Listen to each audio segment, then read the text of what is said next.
just got here. And so, have you been able to explore any of the neighborhoods yet, or check it out at all? Yeah, I've been to a few of the neighborhoods. They're pretty nice. Yeah, it's been pretty great so far. And you guys just started shooting Neighborhood Watch, right? So, what's that movie going to be all about? Ben Stiller and Vince Vaughn and myself started Neighborhood Watch, and it's going to be pretty awesome. It's pretty hilarious. Any other hints we can get about? Not right now. Not yet. Secret, yeah. Can't tell you what happens yet. You'll see when the trailer comes out. It's going to be pretty crazy. Well, you look great, and I know everybody wants to know about the workout schedule and changing of your physique. I mean, you look great. Everybody wants to know what made you make the change. I just decided one day I wanted to be healthier, and I went and saw a nutritionist, and that's what I did. That's it. But are you still considered the fat guy when you go to a party or anything? Because I run into that a whole lot. I'm the fat one. So are you the fat guy in Hollywood still, or does everybody like look at you and they're like, oh wow, this is great, now you're healthy? Do you have any other questions that are smart? I have a question because you're in Atlanta and you have this great story about a run-in with Jermaine Dupri. Yeah. So are you gonna look him up while you're in town? You know he lives here. Oh, I don't know if I see him. I'll see him. He's great. He's hilarious. Do you think he'll remember you? I don't know. You'd have to ask him. Okay. And I know you're a Real Housewives of Atlanta fan. Yeah, for sure. So tell us where do they all live at? Okay, they live right up. Who's your favorite housewife? Tardy for the party. Kim Zolciak. And Kim just got engaged. Do you have any words for Kim? To Big Daddy? Or no, to Cry, the football player. Oh, really? Oh, man. Well, good luck. I wish you all the best. Thanks for all the memories. I won't be tardy for the party.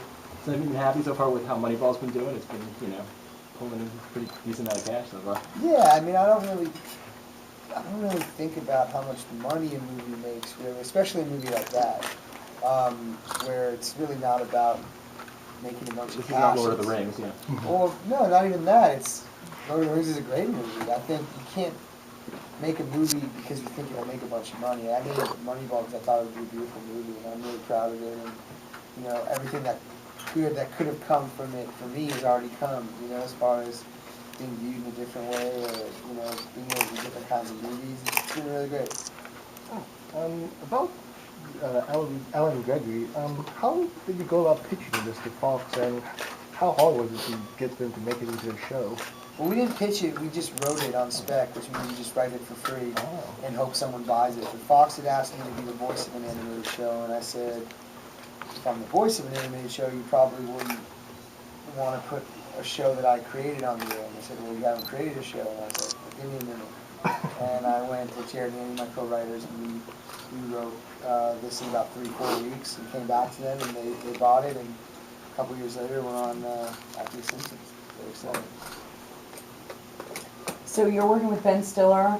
Yeah. Did you guys talk about that Saturday Night Live sketch about tiny balls? Yeah, we did. He told me he was going to do it beforehand, and I said, that's hilarious, you should go for it. You thought it was funny? I thought it was very funny. It was funny. Ben's a hilarious guy. I was with him all days ago. It's great. It's really fun. So what do you make of the Atlanta suburbs? What do I make of them? Yeah, is it different? They're very pretty. They're very pretty. I mean, everything here is really pretty, like aesthetically, I'm kind of not getting a feel for the neighborhoods quite yet of like where I'm supposed to hang out as a 27-year-old dude, so I don't really know. Midtown. Midtown? That is where you need to go. Okay. Yeah, I would say that. Absolutely. Yeah, so I mean, these all sound like just words to me. There's no real meaning behind everything, but I'll take your advice. For sure. The principal love interest in the show is really different and really cool. I'm wondering, how did you decide to have the older woman love interest, and are you into older women?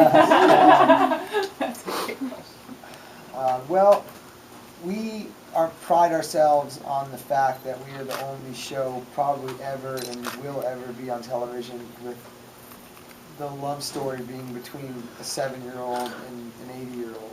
I think that just has never been done before, and I think Definitely not as graphic of a sex scene between the 7-year-old and the senior citizen.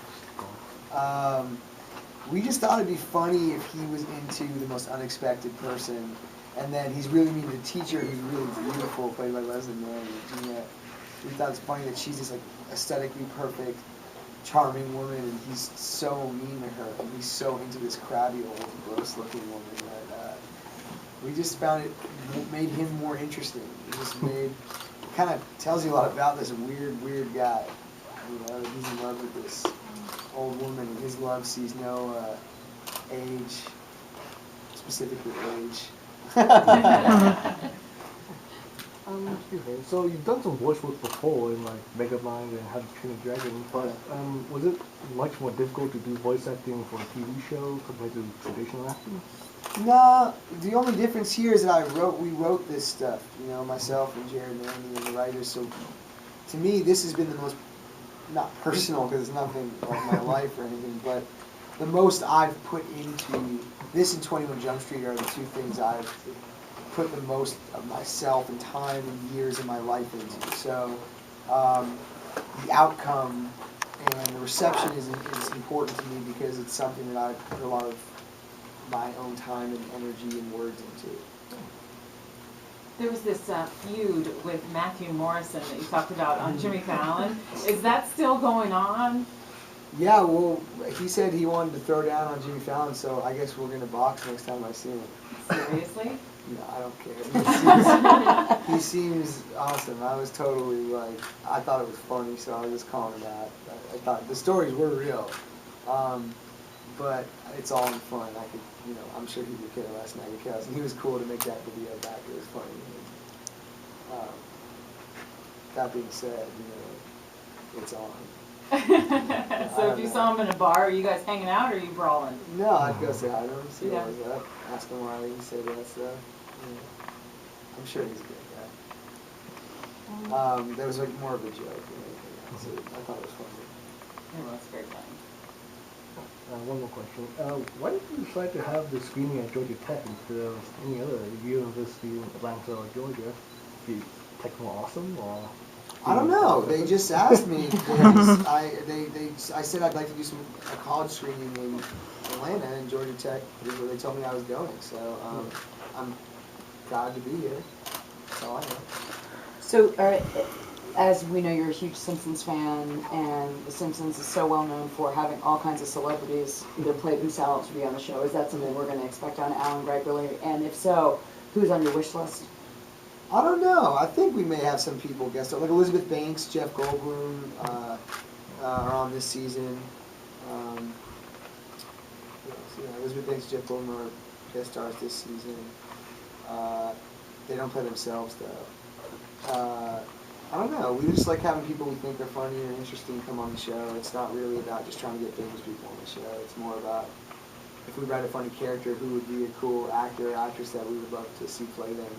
Jeff and Elizabeth both were who we wanted to play these parts, and they came and did it, so it was great. Why did you pick Patrick Stewart? How did that come about? He was just amazing. I mean, him and Nat, who play Richard and Jeremy, the two dads, they were the only people we would have ever wanted to play these parts. They created so much more than that was there. And it was like we just heard the characters' voices for the first time when they came in audition. It was cool. We got to see the preview tonight for The Sitter, Mm-hmm. so everybody excited about that one coming out. And like you said in the Q&A, having the Moneyball and The Sitter coming out in the same year has to feel pretty amazing. How do you feel about that?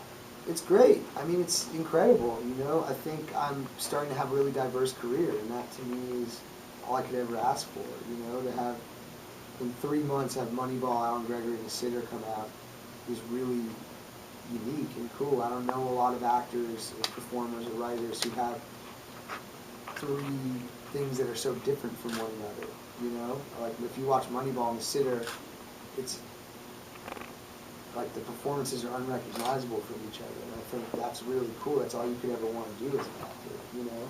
The guys I really like, I think Cyrus and Getting with the Greek coming out last year, same thing, they're kind of very different performances, and I just feel lucky, and I'm going to keep trying to have diversity in what my choices are.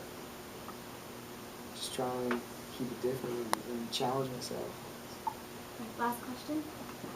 Did you get your car with your Howard 100 in it? I do, yeah. Good. I got it, yeah. I did.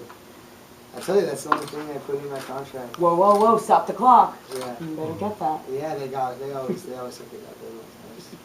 I like Howard Stern. I listen to him every morning. You were the best guest.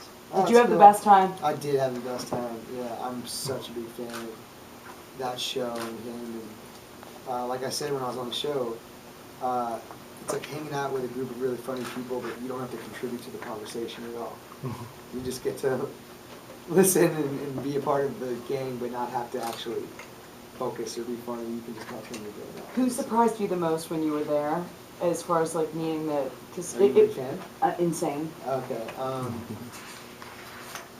Who surprised me? Yeah, like who meeting in person? Was it Richard and Sal? Was it Robin? Was it? It was most surprising that Ronnie actually lets you in. Ronnie Woodrow actually is the security guy there. He actually like lets you in. I thought that was like he comes and gets you. I thought it was really funny. And that Baba Booey, or not Baba, Gary is the actual producer of the show. You know, it's interesting.